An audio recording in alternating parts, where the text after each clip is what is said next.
আপনি এখন মারা গেলে মানুষ আপনার মোবাইলে চেক করে দেখবে এটাতে গান আছে, সিনেমা আছে। গান সিনেমা মোবাইল থেকে ডিলিট করে দেন, তওবা করেন।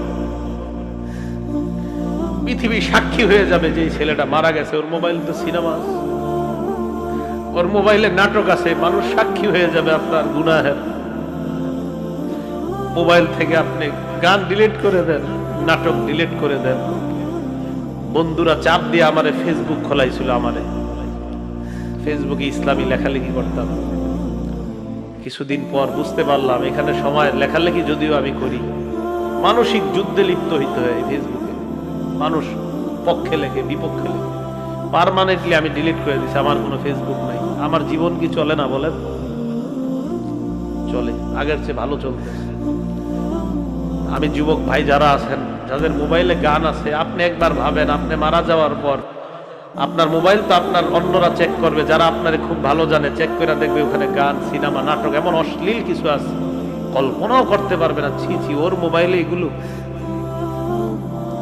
এটা কল্পনাও করতে পারবে না। আবু ওয়াইল মাথাটা নিচের দিকে দিয়ে বলে যে গান অন্তরে মুনাফিকি সৃষ্টি করে, গান নেফাক সৃষ্টি করে। আল্লাহ আমাদের সকলকে গান থেকে, শোনা বলা থেকে বেঁচে থাকার তৌফিক দান করেন। সাহাবায়ে কেরাম গান কতটা অপছন্দ করতেন দেখেন। এটাও আবু দাউদ শরীফের 4924 নম্বর হাদিস। আব্দুল্লাহ ইবনে ওমর রাদিয়াল্লাহু তাআলা আনহুর ছাত্র রাফি, হযরত নাফি বলেন, আমি আব্দুল্লাহ ইবনে ওমরের সাথে পথ দিয়ে চলতে লাগলাম, রাস্তা দিয়ে। ফাসামিআ মিজমার, আব্দুল্লাহ ইবনে ওমর গানের আওয়াজ শুনলেন। শোনার পর ওয়াদআ উসবুআইহি আলা উযুনাইহি, তার দুই আঙ্গুল এইভাবে কানে ঢুকাইছে। সুন্নতটা সবাই আদায় করেন, এভাবে কানে ঢুকাইছে, এভাবে কান দিছে, হাত নামান। আজকে আমি পুরাটা বলি, বলার পরে আমলটা আপনারা একদিন হইলেও করার চেষ্টা করেন। আব্দুল্লাহ ইবনে ওমর কানের মধ্যে আঙ্গুল ঢুকানোর পর না আনিত তরিক, রাস্তা পার হয়ে একদম চলে গেছে। ছাত্র নাফে বলে, হুজুর কি হয়েছে আপনার? আব্দুল্লাহ ইবনে ওমর বলেন, হাল তাসমাউ শাইআন, এখন আর গানের আওয়াজ তুমি পাইতেছো কিনা? যন্ত্র বাদ্যযন্ত্রের আওয়াজ তুমি শোনো কিনা? আব্দুল্লাহ ইবনে ওমরের ছাত্র নাফে এইভাবে মাথা নাড়ায় কয়, না না, শুনি না।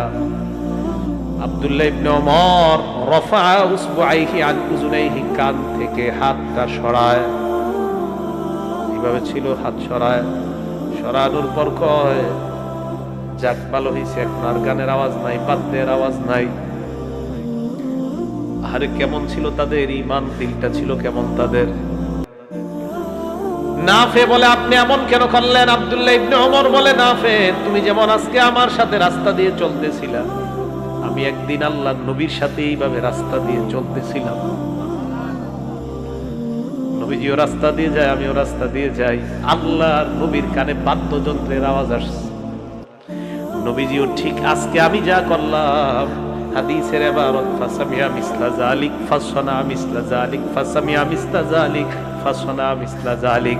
আল্লাহর নবী গানের আওয়াজ শুনছে, বাদ্যযন্ত্রের আওয়াজ শোনার পর এইভাবে কানের মধ্যে আঙ্গুল ঢুকায়, ঢুকানোর পর এইভাবে আল্লাহর নবী কানটার মধ্যে আঙ্গুল ঢুকাইয়া দিছে।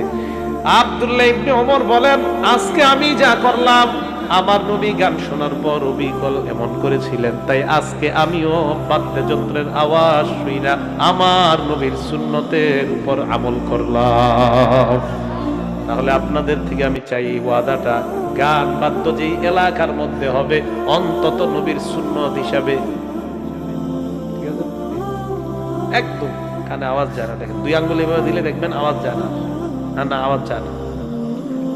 এইভাবে আপনি মহব্বতের সাথে করবেন যে আমার নবী এমন করছে তাই আমি এমন করতেছি, আমার নবী বাদ্যযন্ত্র শুনলে এমন করছে তাই আমি করতেছি। মহব্বত, আমলটা মহব্বতে করা, আমার নবী এমন করছে তাই আমিও করতেছি।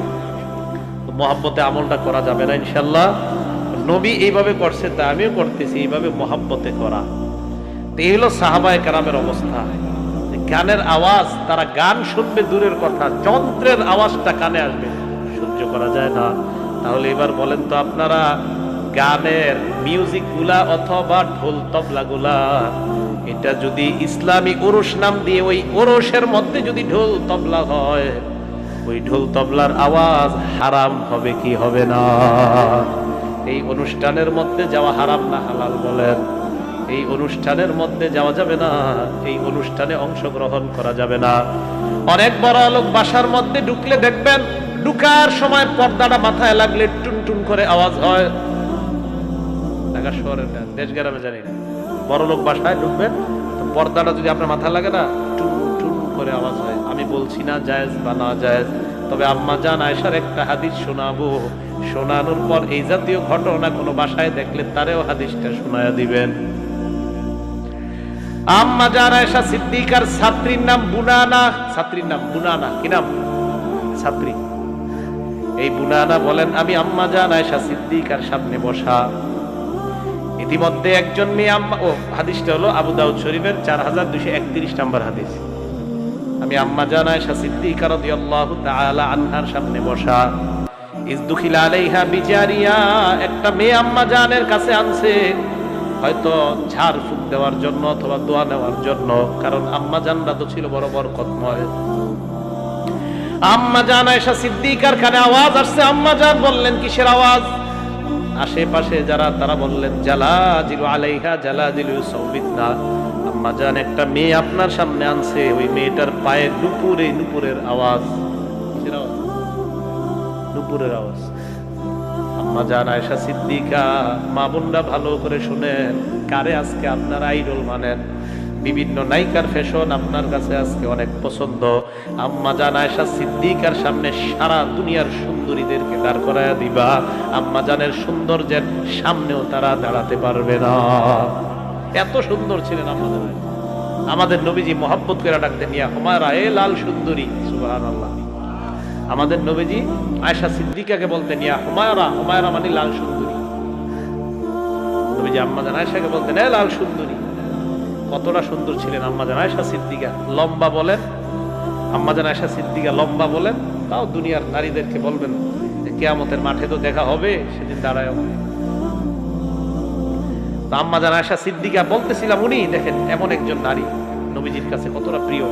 নবীজি বলেন খাবারের মধ্যে সারিদ আমার কাছে যেমন প্রিয়, নারীদের মধ্যে আয়েশাও আমার কাছে এমন প্রিয়। সারিদ কারে কয় জানেননি? আমলটা কইরেন, বলে দিমু। রুটি টুকরা টুকরা করবেন, বলেন তো কি? টুকরা টুকরা করে গোস্তের ঝোলে ভিজাবেন, গোস্তের ঝোল বাটিতে, রুটি টুকরা টুকরা